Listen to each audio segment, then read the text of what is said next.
Yeah.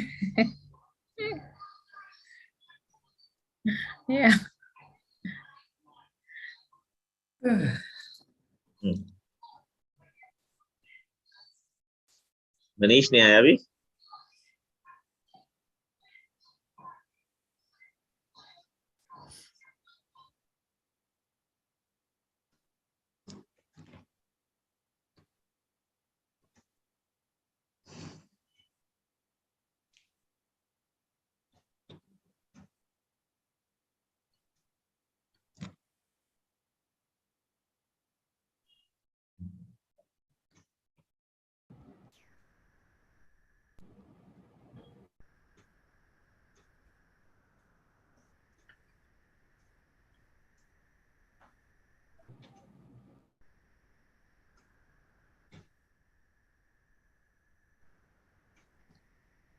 This meeting is being recorded.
Good evening, everyone. Thank you very much for joining today for this wonderful session of Journal Quest by the Movement Disorder Society of India. So thank you for sparing your time today for these two exciting journals. We will be discussing the PD-Med randomized control trial, which is a very important study, I think, for all of us who are practicing in the field of movement disorders. And we have a very interesting video case and a quick roundup of the important articles published in the field of movement disorders, especially covering JAMA neurology and annals of neurology this month.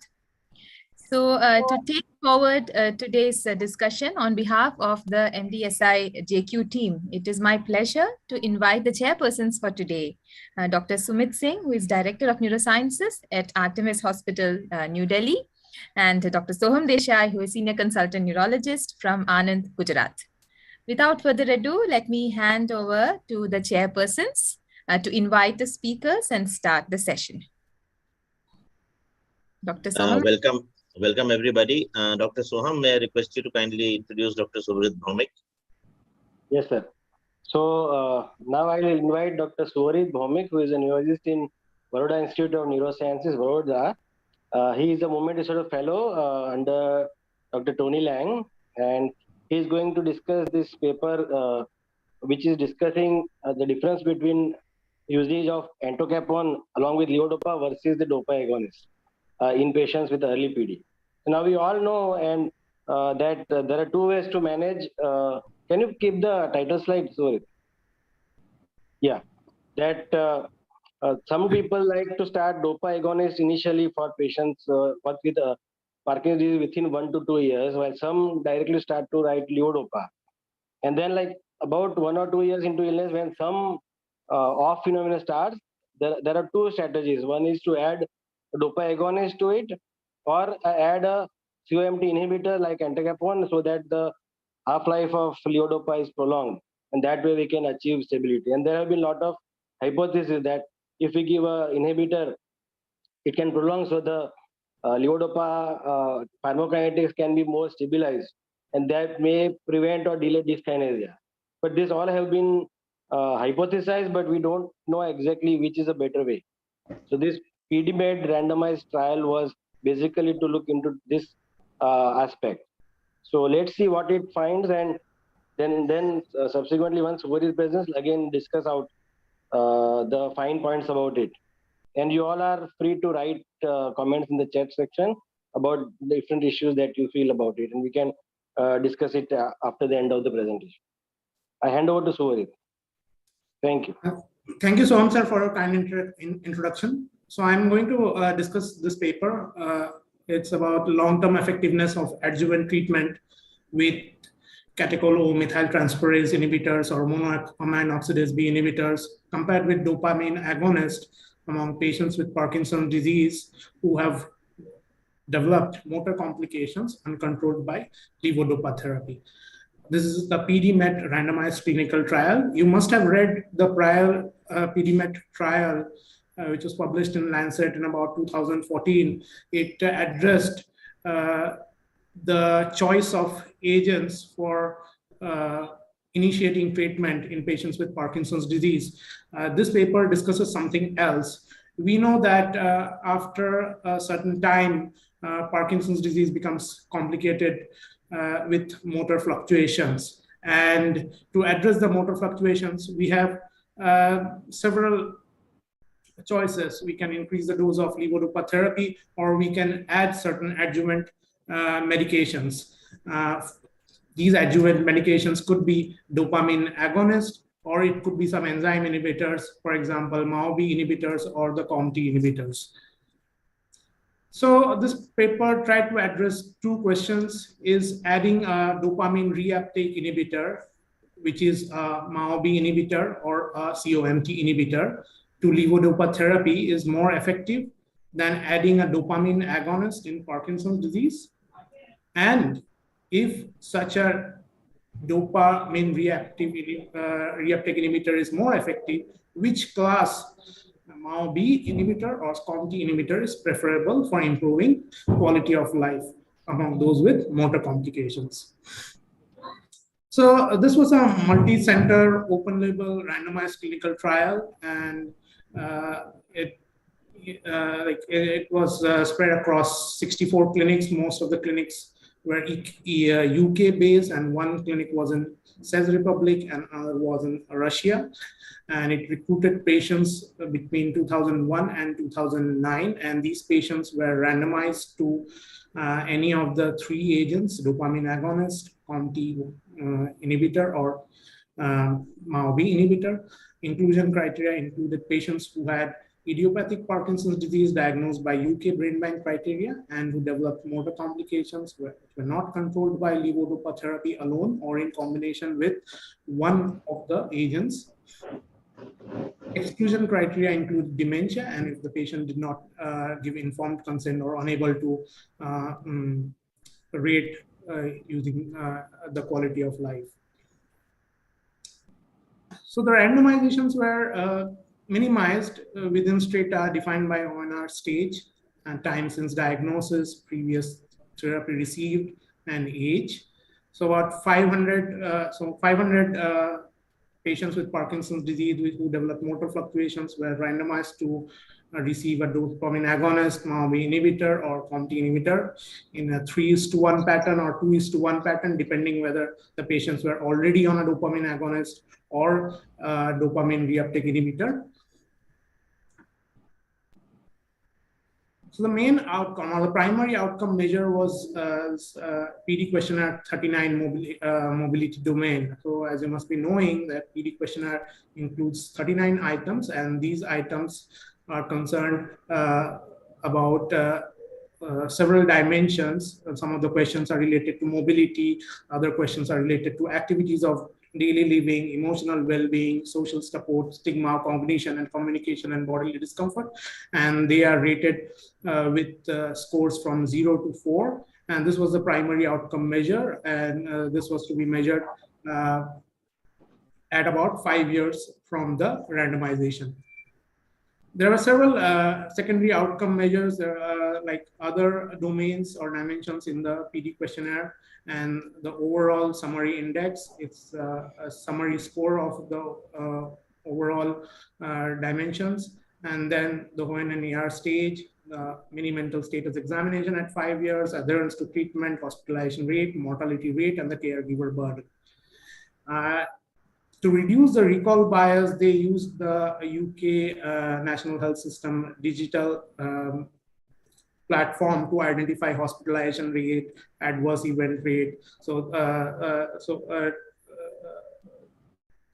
And this was a highlight of the study, that the study utilized that platform to reduce the recall bias. So the study was originally powered to detect a 6-point difference in the mobility domain of the PD questionnaire. And this 6-point difference was considered significant at the time of randomization. But later on, it was a paper published and showed that about 3 to 3.2 point difference also is also a minimal difference is also can also be significant to patients' quality of life. So for primary outcome, mixed effects repeated measures model, because you are measuring again over the time. So this model is an ideal model for measuring the effects across time. And this was used to measure the primary outcome and mean difference between treatments over 5 years, and to test whether the difference increased over time. So the data were analyzed between 2017 and 2020. So quickly coming to the results, these table shows the baseline characteristics as a very busy table, but in short, the baseline characteristics were similar across the randomized groups for the age, the gender ratio, and the stage of the disease, disease duration, and the baseline mobility score. So these were similar, and this is very important while doing the randomization. So as you can see on the figure, in the figure on the left, that about more than 50% of the patients who were randomized to receive any of these agents discontinued taking these agents in the 5 years from randomization. And it was found that those who were older had a higher discontinuation rate, significantly higher discontinuation rate than a younger patient of Parkinson's disease. And as expected, or as we already know, the major reason for discontinuation of a dopamine agonist was psychosis and impulse control disorder, and the major reason for discontinuation of a COMT inhibitor were the gastrointestinal side effects, like diarrhea. So this is the primary outcome measure, and this figure compares a dopamine agonist versus the dopamine reuptake inhibitors or the enzyme inhibitors. And although the figure shows that dopamine agonist had a favorable impact on mobility over the 5 years, this was not statistically significant. And the test for divergence was also not significant, means you do not get a consistent difference when the PDQ 39 mobility parameter was measured across different times from the randomization. But when when the comparison was made between COMT, I'm sorry for the typo, from this is COMT inhibitor versus a MAO-B inhibitor. The study showed a significant difference favoring the MAO-B inhibitor. Means the patients who were on MAO-B inhibitor had on an average 4.2 points better mobility parameter in the PDQ 39 questionnaire than the patients who were on COMT inhibitor. And but there was no statistical difference in test for divergence, means this difference in point did not increase over time. This 4.2 point was considered to be minimally impactful, means it's means that MAO-B inhibitor was considered better than COMT inhibitor by the authors. This is a table which shows the secondary outcome measures. So you can see that there was no significant difference between a dopamine agonist and the enzyme inhibitor in terms of activities of daily living, emotional well-being, and other parameters of the PDQ 39. There was no difference between MMSE at 5 years. There was favorable. The study showed that the patients who were on MAO-B inhibitors had a bit of a favorable outcome measure across various domains of the PDQ 39 compared to COMT inhibitor. But the important thing is that whether usage of any of these agents led to meaningful outcome over the subsequent 10 years after randomization, whether there was reduced rate of reduced mortality rate, reduced rate of hospitalization or institutionalization, or whether the rate of developing dementia was less or not. The paper didn't show that there was any significant difference in all these rates across the drug class used as adjuvant therapy. These are just the figures to show that there was no significant difference between all these agents when compared. So in summary, what this study showed that the study recruited large number of people with Parkinson's disease who developed motor fluctuations with the wide age group, and it was a multi-center study, and they were allocated different class of adjuvant therapies, and the study did not find any difference in the primary outcome measure, which is the mobility domain of Parkinson's disease questionnaire, between a dopamine agonist and dopamine reuptake inhibitor. But there was some favorable change in the favorable difference in patients who were on MAO-B inhibitors compared to COMT inhibitors.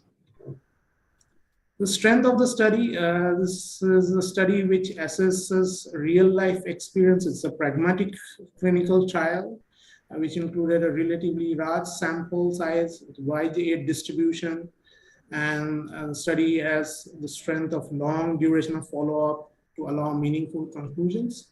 And the study negated recall bias by utilizing some data platforms available in the country, in UK. But there are several limitations. We could see from the treatment adherence graphs that more than 50% of the patients in each class discontinued any of the 3 classes of drugs, and this could impact the significance of the comparison. This is, of course, an open label trial. It was considered pragmatic, and it was argued that open label trial doesn't is okay because all the patients were receiving active agents. They were not receiving placebos, so the reporting bias would be less. But still, it's an open label trial. Some patients may have preference to some drugs. Now, the PDQ-39 questionnaire is a subjective assessment, means the one patient who has impaired mobility of a certain degree may score higher than other with same amount of mobility. And the assessment did not take into account several comorbid conditions that they could be having. Also, like the dimensions or domains in the PDQ-39 questionnaire are not independent of each other. Mobility affects the activities of daily living, the social support, the cognition, the communication, body discomfort. They are not independent of each other. They could be affected by each other. So this thing was also not considered while carrying out assessments. In an editorial by Dr. Michael Okun and his colleague, it was written that even if there was marginally significant benefit in the motor domain by using MAO-B inhibitor, there was certainly no benefit for the most meaningful long-term outcomes. It means that despite using any of the agent, there was no difference in long-term institutionalization, hospitalization, rate of developing dementia, and mortality. So the authors overemphasized the beneficial effects of the MAO-B inhibitors, but none of the parameters reached statistical significance, and they were not the focus of the study. So I agree with this editorial that they were overemphasizing the effect of MAO-B inhibitors. So in conclusion, adjuncting therapies in Parkinson's disease, have we made meaningful progress? Does the study show that we have made meaningful progress in this? So Michael Okun doesn't think so, but there are several important things to consider. So what if we are not changing the disease course, but till we are living, the quality of life is important. The quality of life is important for Parkinson's disease. So we need to figure out what adjuvant therapy we might be considering in patients with Parkinson's disease when we have several options, and whether choosing one therapy over another makes a difference in cost to the patient, less side effects to the patient. So the study is important. And in a subsequent paper that will be published by the authors, they will be able to show that some of the drugs were more cost effective than others in treating patients with Parkinson's disease. Thank you. Thank you, Dr. Suvarid. How many time do we have to discuss this study further before starting the new activity? Can we discuss it for about 3 to 5 minutes? Yes, I think we can. So there are 3-4 things which actually I wanted to ask. So one was this glaring thing that 50% of patients actually discontinue treatment. So what were they doing actually? Like if the ones who discontinued, what happened? Like did somebody go into DBS or apomorphine pump or something like that? Do they mention anything? That was one point. Second was, this happened during the time of COVID pandemic and lockdown and all, like up to 2020. So how were the things assessed during the 2019 and 20 pandemics? Have they mentioned anything about that? No, sir, I wasn't mentioned. So you can see that this is the timeline for recruitment. So the patients were recruited between 2001 and 2009. And this graph shows discontinuation rate at 5 years. So Within 5 years they of were assessing till randomization, there was 2020. like more than 50% discontinuation rate. So amongst the ones who discontinued, were they undergoing DBS or other things? Are they saying it? Yeah, I looked up the paper for this. This was not mentioned.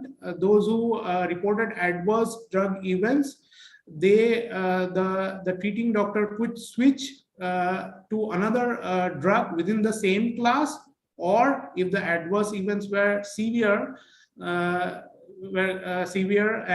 they could change to another drug. So the problem is that if somebody has been started on a dopa agonist and because of side effect he moves into a MAO inhibitor or a COMT inhibitor, how would they be analyzed in the intention to treat analysis? Because a lot of times what happens when we study long-term trials is that we lose a group.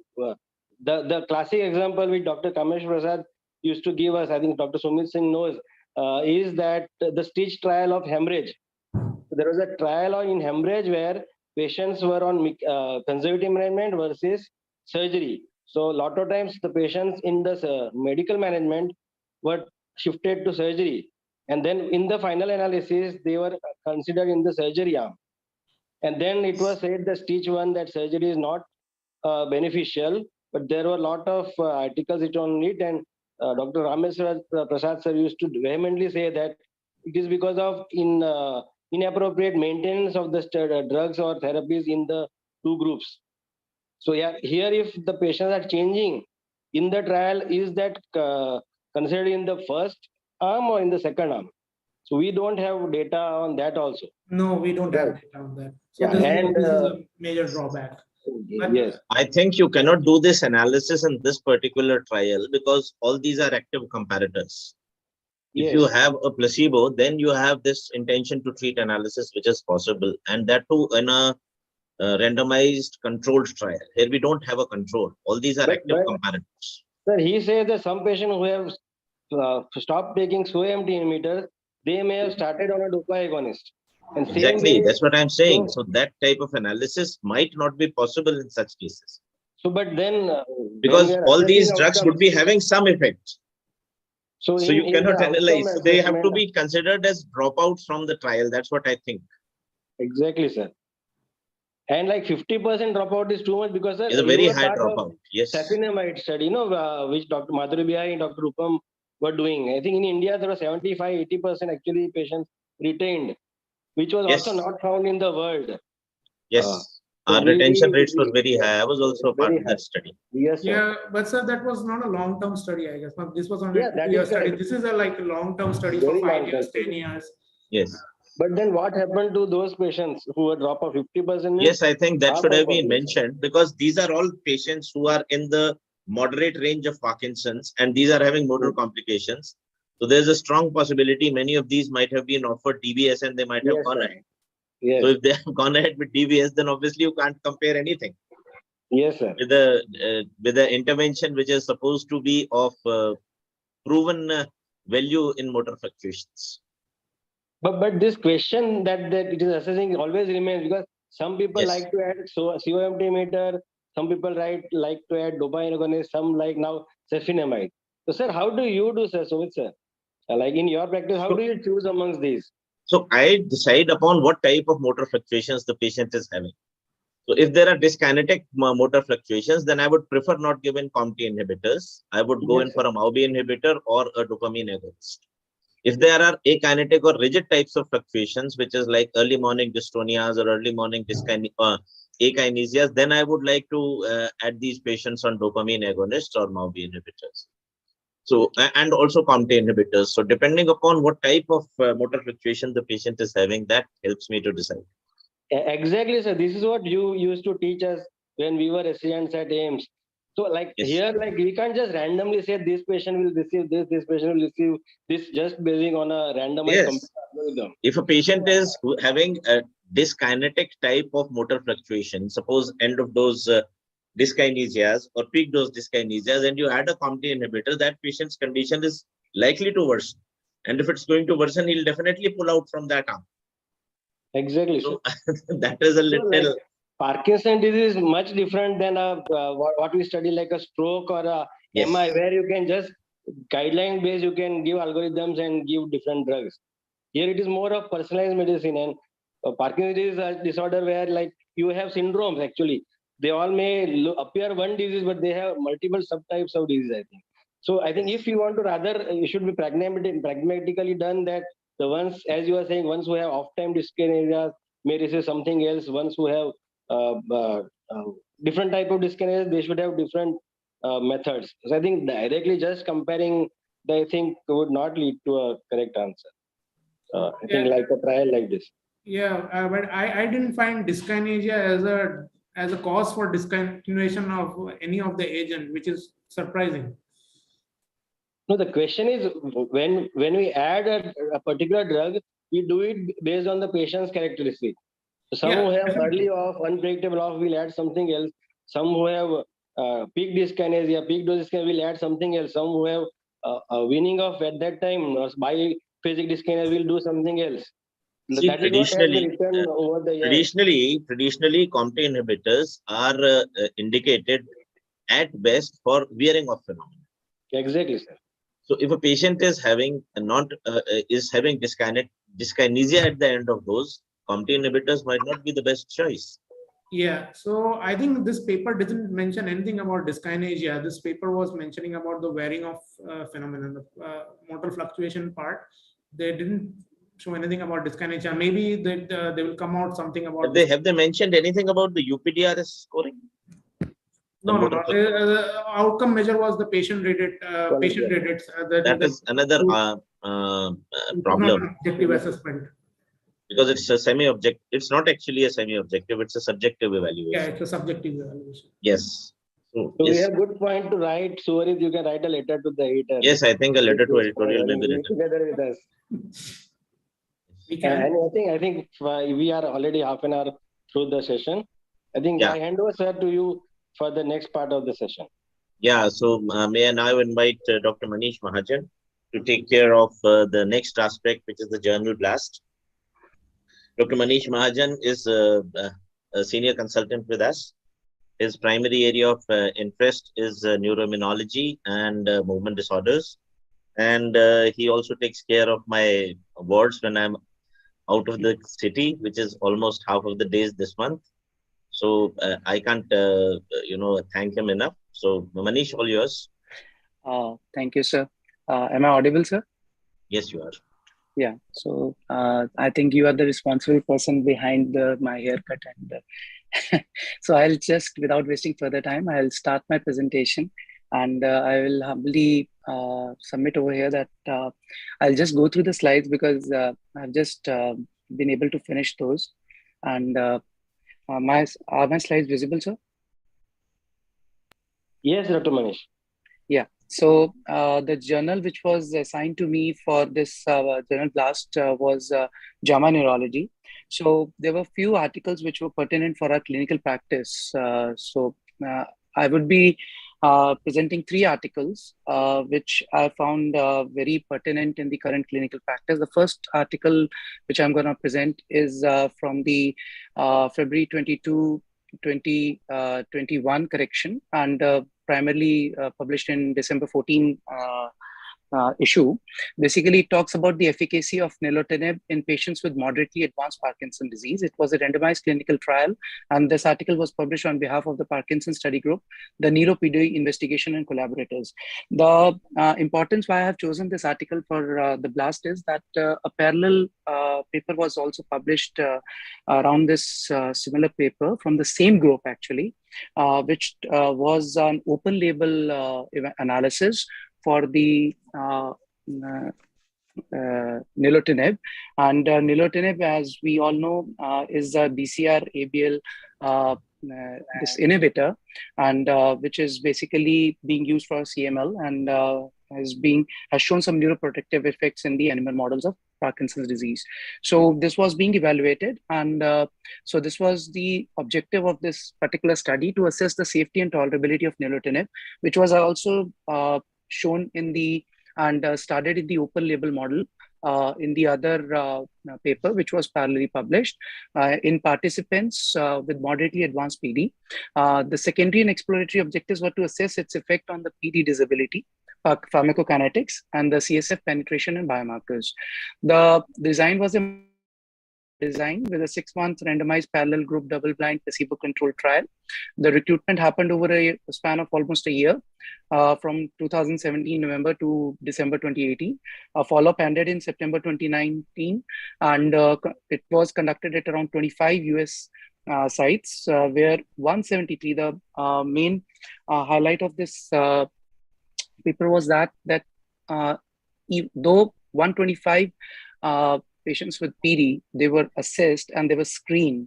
There was almost a 39% screen failure in this particular group, and only 76 could receive the stable regimen for PD medications who had this stable regimen for PD medications before the enrollment could be enrolled into this particular randomized trial in the ratio of 1:1 in the placebo, and the a capsule formulation of 150 milligram Nelotin and capsule formulation of 300 milligram Nelotin once daily orally for 6 months, which was followed by a 2-month off-drug evaluation.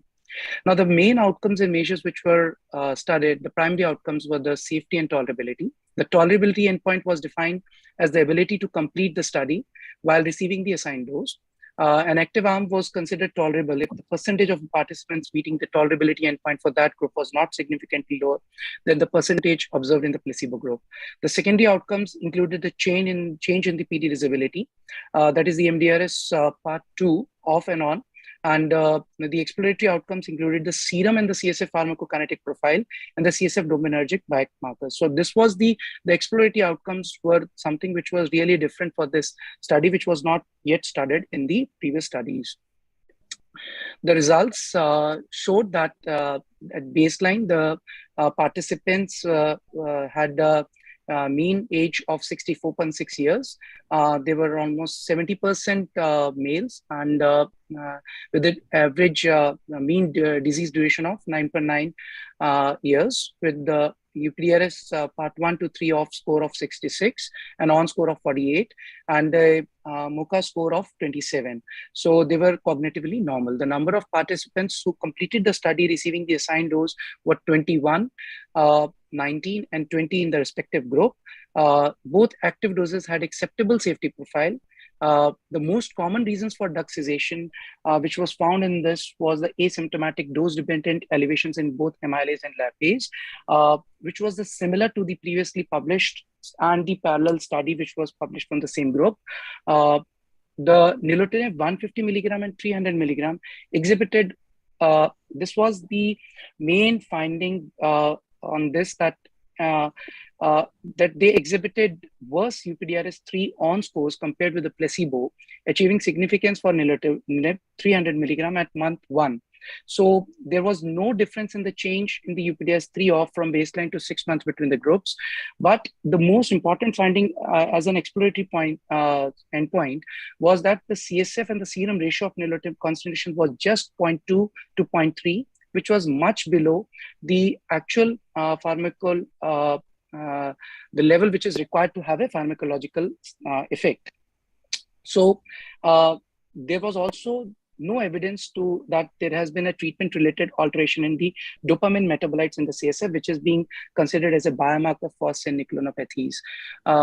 So this particular study demonstrated the acceptable safety and tolerability profile for both the 150 and 300 Nelotin in the cohort, but with the low CSF exposure and lack of biomarker effect combined with the efficacy data trending the negative direction, this particular study was recommended that Nelotin should not be further tested in Parkinson's disease. So that is the reason I have chosen this phase 2 randomized trial for presentation. I'll move on to the second article. This is a very pertinent one, which was published in September 7 to 2021 issue. This is an article which basically is the data presents about the Galaxy randomized clinical trial, and it's a single center prospective. It's a study which has been published from the Amsterdam group. Single center prospective randomized open label, but a blinded endpoint trial about the comparison of the DBS surgery in the subthalamic nucleus, and both for the Parkinson's disease under general anesthesia versus the local anesthesia, both using the microelectrode recording guided deep brain stimulation and using the stereotactic frame-based MRI and microelectrode recording.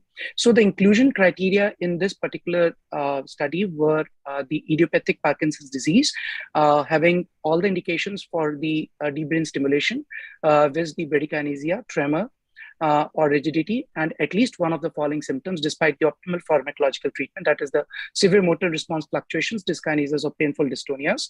Or the exclusion criteria included the previous Parkinson's disease-related neurosurgery or contraindications for DBS surgery, such as the severe cognitive impairment indicated by Matis Dementia Rating Scale score of 122 or lower, current depression or psychosis in the psychiatric evaluation, or physical disorder making surgery a hazardous process.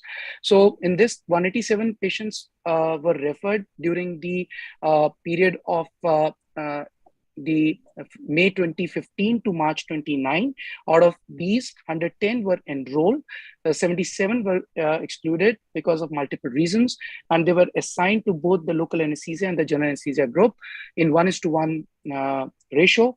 And most of the people, they basically completed the primary endpoint, and outcome measure were completed in the study. Only 3 people were excluded in the final analysis, 2 from the local anesthesia group, 1 who withdrew their consent, and the 1 who couldn't complete the deep brain stimulation after the implantation because of the some reason, and the 1 was because of the death, which was an ST elevated MI, related to ST elevated MI. Now, the characteristics were comparable. The age of onset in the whole cohort was a little bit younger, as we can see, and the male to female ratio was comparable with 7:3 ratio, and the duration of the Parkinson's disease was around 1 decade. The levodopa equivalent daily dose was also comparable in both the groups, and both had a good Matis Dementia Rating Scale mean, showing low cognition involvement. So the intervention was basically using a Boston device, which was placed bilaterally into the dorsolateral part of the STN. So the 2 groups, one group, I have not gone into the details, as most of us are aware about the standard procedure for deep brain stimulation STN surgery under local anesthesia. Regarding the general anesthesia, which was used, it was one of the high-dose opiates, remifentanil and propofol, together with an ultrasound acting muscle relaxant for endotracheal intubation. Now, here the propofol was stopped for 20 minutes before. In this particular group also, the STN activity was recorded and it was propofol was stopped to allow the STN activity to return. And the maximum sedation which was done for this group was for up to the 45 minutes. And the confirmation of the electrode placement in this was by fusing the direct postoperative computed tomographic scan with the planning MRI. The primary outcome which was looked at was the stringent composite score of cognitive, mood and behavior adverse effects up to the 6 months after surgery, keeping in mind the objective of this particular study, where they kept a hypothesis that the surgery performed under general anesthesia leads to better outcomes in cognitive, mood and behavioral adverse effects. And this composite score was basically assessing the 4 core areas when clinical significant worsening on 3 or more cognitive tests based on the reliable change index of -1.645 or less in more than one domain was found. And any period of psychosis, depression, or anxiety, as defined by many international neuropsychiatric interview psychiatric assessment, up to 6 months was seen, or loss of professional activity, work or job, or all measured 6 months after the implantation. Postoperative delirium, which any that happened in the confusion assessment method during the hospital admission for the surgery. Now, if any the patients in whom at least one of these effects occurred were considered to have a positive composite score. The secondary outcomes were seen as the motor hour symptoms measured by the MDS UPDRS motor examination part, clinical dyskinesia rating scale, and the adverse event. Others which were explored were the health-related functioning, quality of life, and very importantly, the experienced burden of surgery and the satisfaction about the surgical outcome after the 6 months, which was a patient-reported outcome using a 7-point Likert type scale. And the another important parameter which was studied was the operative time, along with the effect on the Parkinson disease medication post-surgery. So to summarize the results from this particular study, this was a negative trial which didn't show any difference in the primary outcome between the two groups, both local anesthesia and the general anesthesia group. So the proportion of patients with who had a composite score for both all the cognitive, mood, and behavioral effects was similar in both the groups, and even the multivariate analysis did not show any difference. However, in the secondary endpoints, the major difference was noted in the sleep surgery, where the patients reported sleep surgery to be quite less burdensome as compared to the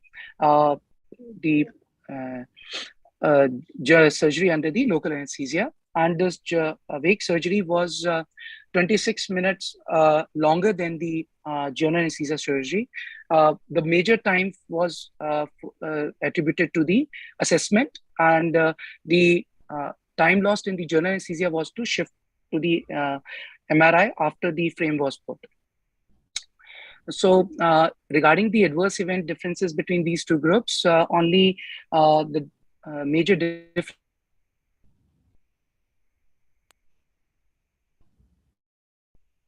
group, which the group postulated that it could be because of the number of attempts to put the electrodes. But however, the sample size was not enough to have a causal effect. To conclude, this Galaxy trial results indicated that the microelectrode recording guided DBS of the subthalamic nucleus in Parkinson's disease under GA or under LA do not have a difference in outcome with regard to cognitive, mood, and behavioral adverse effects. The procedure under GA is much more patient-friendly and faster. The third article is an indigenous article from All India Institute, Delhi, which was published in the 21st December 2020 issue. This was a trial to document this and to assess the botulinum neurotoxin injection for a dystonic hand tremor. So this was a placebo-controlled trial, botulinum toxin versus the saline injection, a parallel group randomized clinical trial, first of its type. It was quadruple blinded, that the participant, injector, outcome assessor, and the statistician all were blinded till the final analysis happened, which the recruitment was for a 1 year, again for a 1 year duration in the study. And the last follow-up happened almost in the March 2020. So 30 adult patients with upper extremity dystonic tremor who qualified as per the inclusion criteria, having isolated focal, segmental, multifocal, or generalized dystonia, but had brachial dystonia with dystonic tremor as defined by the MDSI consensus criteria for tremor XS1, and use of a stable dose medications for tremor for past 1 month before the enrollment for the study, had never had received the botulinum toxin for the hand dystonia, or last injection was at least 4 months before the enrollment, and had to be 18 years above. The patients were excluded if they had any evidence of Parkinsonism or cerebral ataxia, or hand tremor associated dystonia was there in another part of the dystonia was in another part. So dystonia with tremor was excluded, only dystonic tremor was included. And the contraindications to botulinum toxins, like any neuromuscular junction disorder or concomitant anterior horn disease, along with pregnancy, were excluded. Now, the diagnosis of dystonic tremor was established independently by 2 movement disorder specialists on the site, and they were randomized equally between the 2 groups. The good thing was that most of the people, almost 14 people, completed the 12-week visit, and the botulinum toxin and the placebo group, 11 people, and intention to treatment trial was completed by all of them. The baseline groups were comparable, where the duration, the majority of the gender was the male, and the age was around 47 and 44 for the placebo group. The duration of the symptoms were 9 years with a standard deviation of 7 in the botulinum toxin group, and this was comparable to the placebo group. The dystonia, the location of the tremor was postural predominantly, and action tremor and task specific for the both the groups.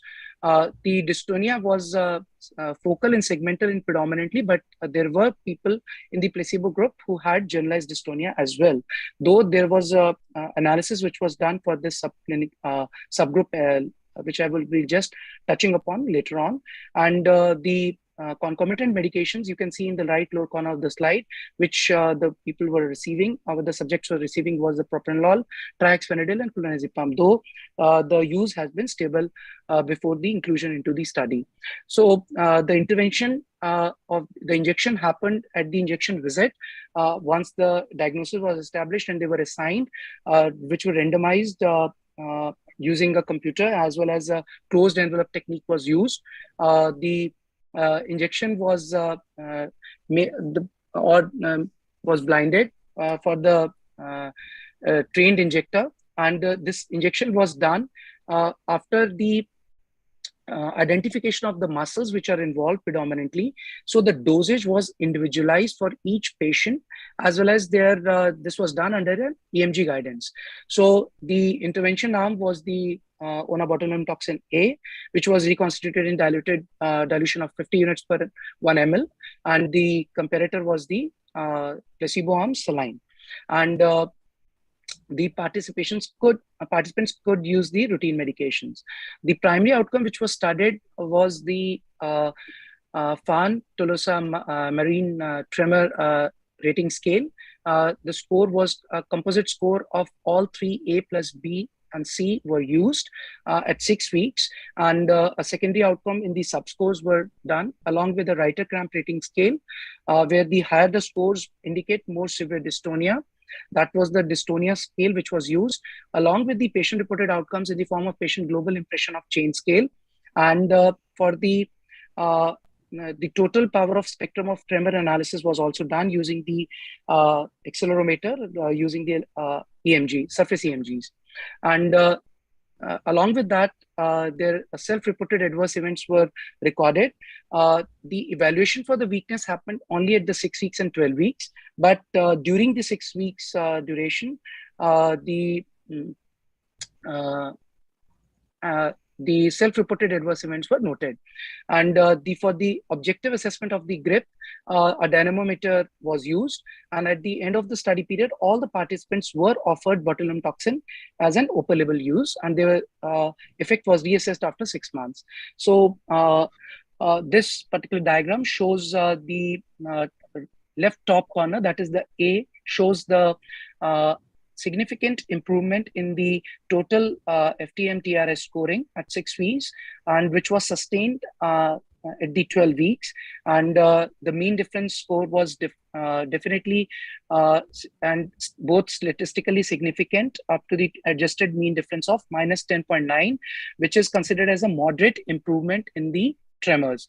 And in the secondary endpoints, both the A and B part of FTM tremor rating scale, they showed a significant improvement. Only the part C, which is a subjective patient-reported outcome, didn't reach the statistical significance. There were some reporting of the subjective reporting of the hand grip weakness, as well as wrist dropping, but they were they were not affecting the function, and there was no objective difference at 6 weeks between the hand grip, which the authors actually attributed to a low calculated dose used by the injector, as well as and selective injection into the flexor group, which better tolerated than the extensor group, leading to less incidence of wrist drop and finger drop in the whole cohort. In the secondary outcome, the patient reported this outcomes. It was much better in the botulinum toxin group as compared to the placebo. As far as the adverse events are concerned, as I just mentioned, that 8 patients in the botulinum toxin group and 6 patients in the placebo group reported at least one. The most common was the hand weakness, followed by the pain, and only one patient in the botulinum toxin had severe hand weakness, although there was no objective difference. And the other adverse events which were noted were the stiffness in the limb, numbness, and the increased urinary frequency.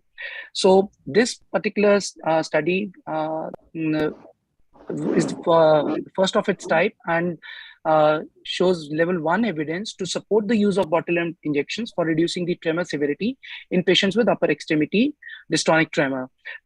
Before the study, only some case series and open label case series have been there, especially for the botulinum toxin, and with FDA approval coming for use of botulinum toxin with PD and essential tremors. This is with maybe some larger group if it is studied, which the authors also recommend to. This can be extended to the dystonic tremor as well. Thanks for the patient hearing. Thanks, Manish. All these 3 articles were very, very interesting. And for me, the most interesting article was the second one. That is the one in which we evaluated patients under general anesthesia. I was wondering why they did the study at all. I mean, 26 minutes of time of improvement in terms of fastness of surgery. And it's going to go a long way, because many of these patients, they are convinced for getting a DBS done कि doctor साहब बेहोश नहीं करेंगे. They will be doing under local anesthesia and I'll be completely conscious. So I think maybe the Indian psyche is different, because Indian patients are very much afraid of surgery. And if you say that we'll be giving you general anesthesia, half of them might not agree to it. And of course, it was a proud privilege to be associated with Rupa, who has done this exceptional study on botulinum toxin. It's a very well acclaimed study globally, and it's a real high level of study which has been done. So I think we'll carry forward straight away. So what do you say? Yes, sir. Just a comment that we have a full MDSI podcast on the MDSI YouTube channel on the Rupa style, where I've heard that, sir. With Divya. And for all interested in that botulinum toxin paper, I think you can refer to that video, which is very good. I think we can move to the case now, sir, with your permission. Yeah. I think we should go ahead. Dr. Ashutosh is a consultant with us, and he's also a movement disorder fellowship. He's doing his fellowship with us. So Ashutosh will be presenting an interesting case. Ashutosh, you're there? Yes, sir. Yeah, so kindly share your screen. Okay. Am I audible, sir? Yes, you are. Okay. Good evening, sir. Thank you, sir, for giving me this opportunity. Today I'll be presenting this case report of a Pisa syndrome due to shunt malfunction in normal pressure. Can you share your screen, Ashutosh, and your camera? Okay.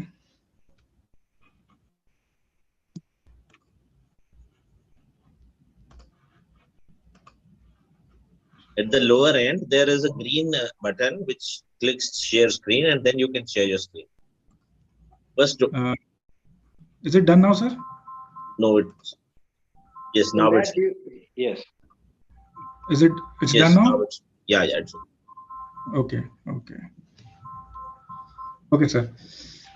So I'll be presenting this case report for Pisa syndrome due to shunt pressure malfunction in normal pressure hydrocephalus with comorbid Parkinson's disease. This was published in the most recent edition of Annals of Movement Disorder. Let's go ahead with the case. So it starts with a 71-year-old man who presented with the classical triad of gait and cognitive impairment with urinary incontinence. This is his gait. It's clearly visible the gait is a bit slowed. The arm swing is reduced on both the sides. The stride length and step height is also reduced. Maybe there is some masking of the face also.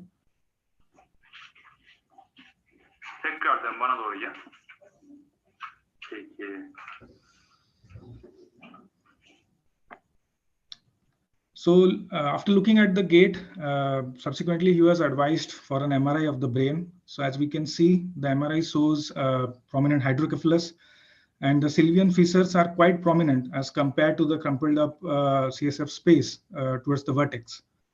So subsequently, he was advised a CSF tap test, which came out to be positive, and a programmable VP shunt was inserted, leading to significant improvement in his symptoms. But 6 months later, during a routine polyclinic visit, he was found to have Parkinsonian symptoms like bradykinesia and rigidity. So looking at these symptoms, a levodopa trial was attempted. There was a marked improvement in his gait and upper extremity movements with this trial, and he was subsequently put on levodopa, carbidopa, and rasagiline. So 1 year after follow-up, the patient was readmitted again for headache and gait impairment. And this time the CT brain showed a subdural hematoma. So looking at the hematoma, a possibility of shunt over drainage was considered, and the pressure was changed from 80 millimeters of water to 120 millimeters of water. The subsequent CT scans showed resolution of the hematoma and headache. But after a month, the patient was readmitted for some new symptoms. This time there was a further deterioration of the gait. A newly emerging tonic flexion of the trunk was seen with the newly emerging tonic flexion of the trunk and head, mostly to the left side, with a slight rotation of the body was seen, consistent with Pisa syndrome. There was a broad-based gait, which was short step, and a prominent postural instability. So this was his new gait now. You can see that there is a slight tilt towards the left. The arm swings are reduced on both sides, but definitely it is markedly reduced on the left. The movement on the left leg is also reduced as compared to the right.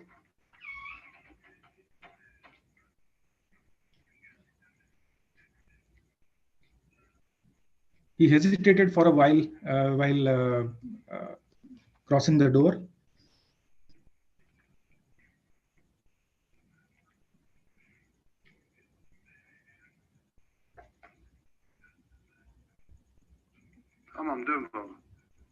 You can see that the turning has become en bloc, and he's definitely taking more than 3 to 4 steps to make that turn.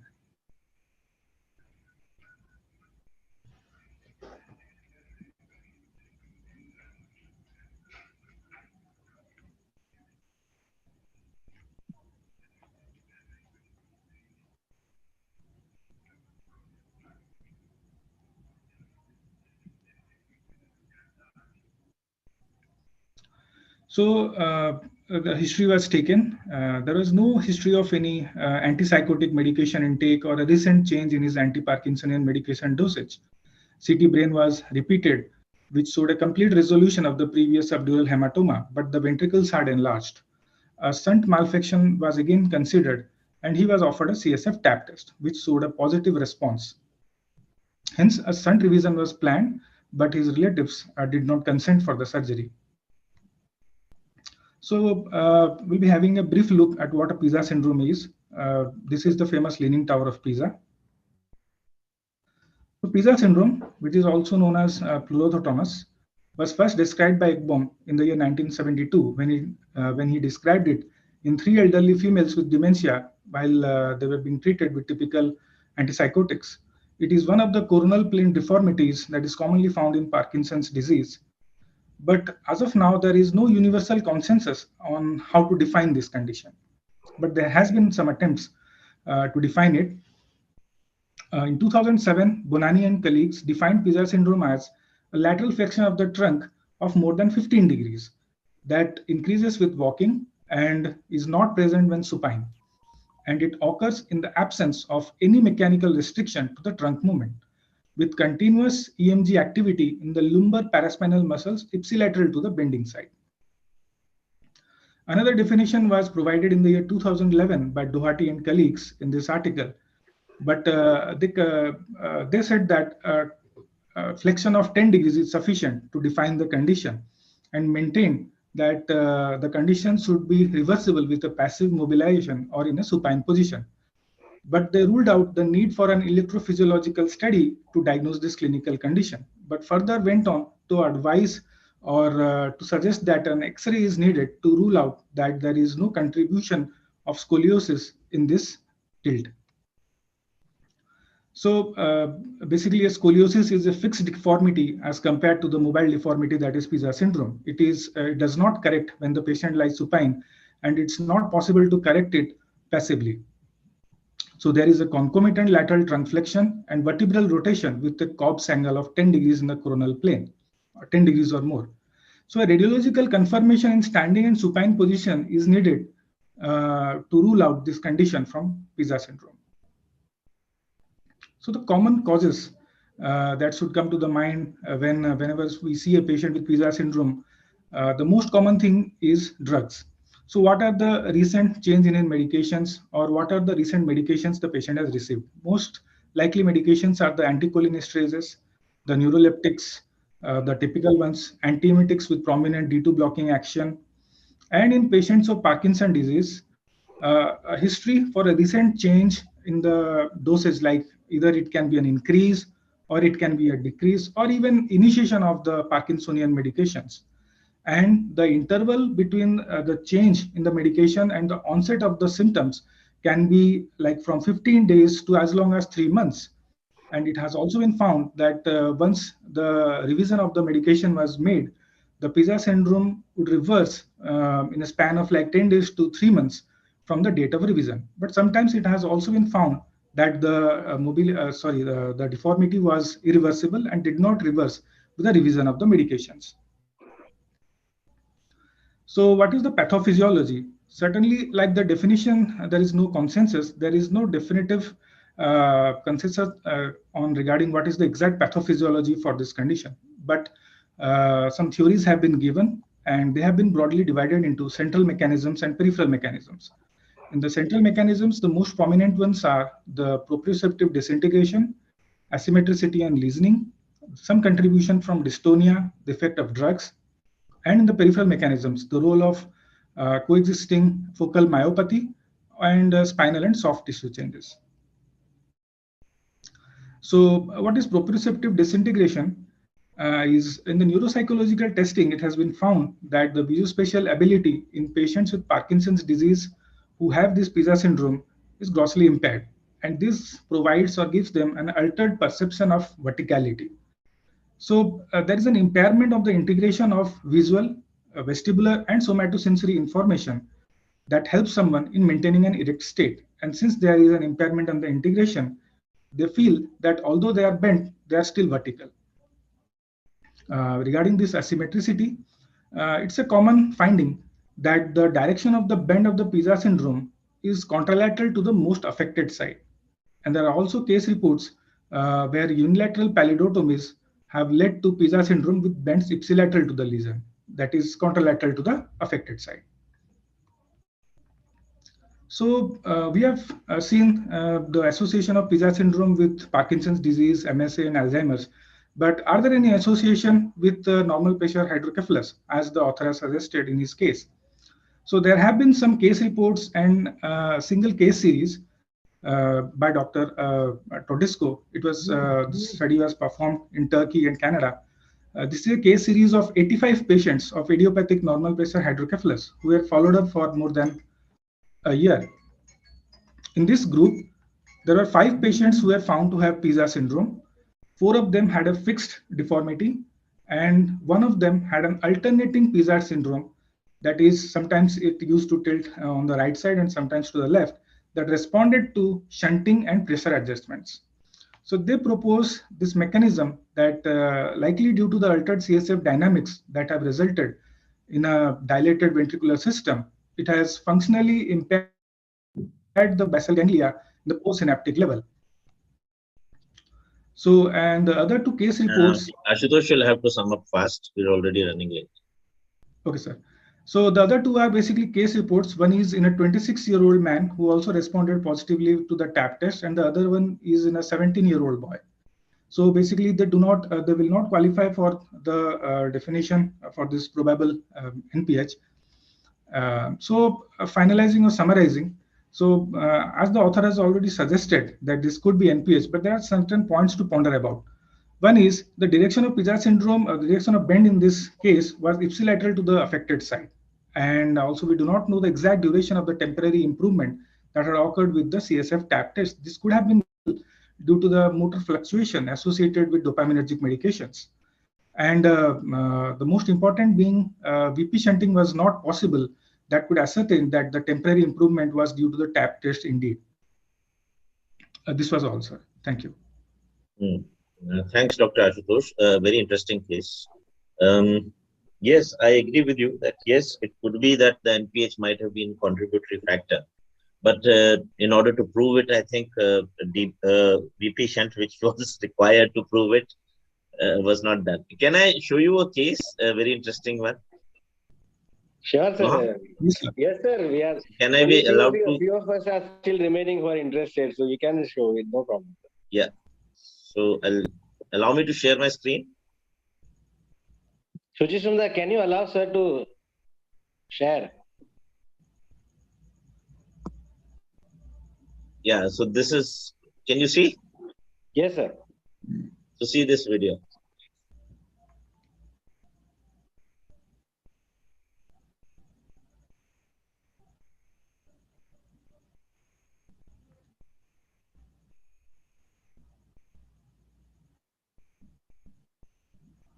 This is a very classical example of Pisa syndrome.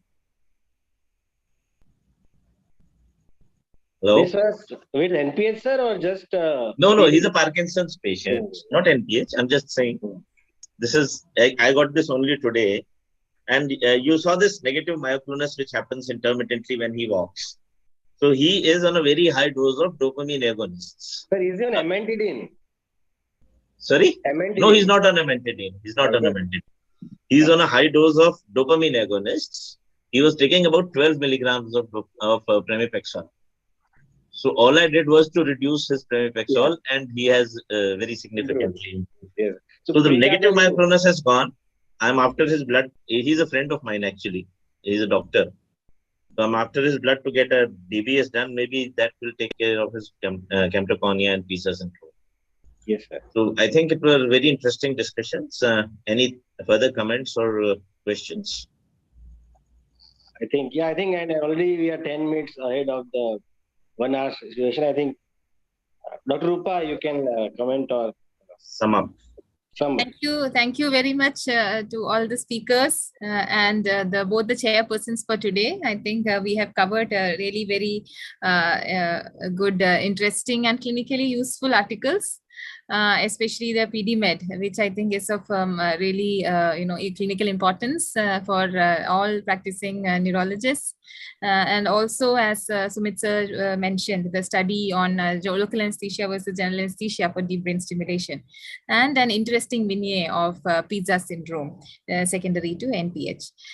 So thank you very much to the chairpersons for chairing this excellent session and guiding the discussion. And I thank the audience for joining us today. And this is a monthly activity. The next month, probably hope to see you all during the MDS Icon. And yes. After that, we will continue with these. Thank you very much. Okay. Thanks, everybody. Good night and have a safe day. Good night.